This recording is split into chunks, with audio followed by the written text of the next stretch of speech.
Hello all, welcome to my channel.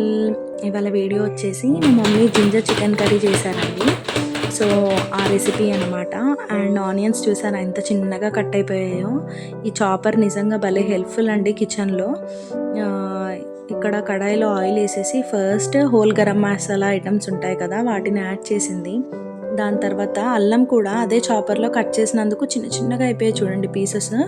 వాటిని add చేసి వెంటనే ఆనియన్స్ కూడా వేసేసింది ఆయిల్లో. ఈ అల్లము ఇంకా ఆనియన్స్ బాగా ఫ్రై చేయాలండి. పచ్చివాసన మొత్తం పోవాలి, సిమ్లోనే పెట్టి ఫ్రై చేసింది మా మమ్మీ. తర్వాత కరివేపాకు ఇంకా చిల్లీస్ కూడా యాడ్ చేశారు. ఇంకా చిల్లీస్ అయితే మన స్పైస్ లెవెల్కి తగ్గట్టు వేసుకోవచ్చు. చికెన్లో ఎన్ని రెసిపీస్ ఉన్నా కానీ తక్కువే అండి, ఇంకా న్యూగా కావాలనిపిస్తుంది. నెక్స్ట్ వచ్చేసి పసుపు కూడా వేసి వీటిని ఒక 2-3 మినిట్స్ అట్లా ఫ్రై చేయాలి అన్నిటినీ. ఆ లోపే టమాటోస్ని కూడా ఇదే చాపర్లో వేసి కట్ చేసింది. టమాటోస్ అయితే అసలు మొత్తము చిన్న చిన్న పీసెస్ అయిపోయాయండి. ఎంత టైం సేవ్ అవుతుందో నిజంగా. అండ్ ఈజీగా కుక్ అయిపోయింది కూడా. ఈ టమాటోస్ని ఒక 1 మినిట్ ఇలా మూత పెట్టేయంగానే ఒక 1 మినిట్లోనే ఈజీగా కుక్ అయిపోయింది.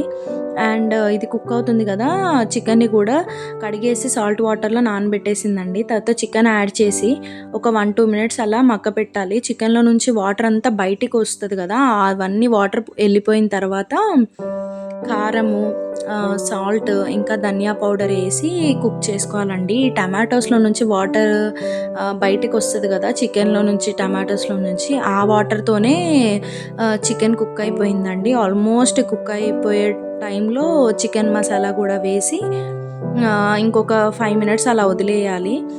అండ్ ఇక్కడ అదే మసాలా వేసింది మా మమ్మీ. లాస్ట్లో ఇంకా కొత్తిమీర వేసి ఒక 5-10 మినిట్స్ అలా వదిలేసిన తర్వాత ఎంతో simple and easy chicken curry ready అయిపోయిందండి. బ్యాచిలర్స్, వంటరాని వాళ్ళు ఎవరైనా చేసుకోవచ్చు. టేస్ట్ అయితే చాలా బాగుంది. మీరు కూడా తప్పకుండా ట్రై చేయండి. ఎలా వచ్చిందో కమెంట్ బాక్స్లో కమెంట్ చేయండి. Thank you so much.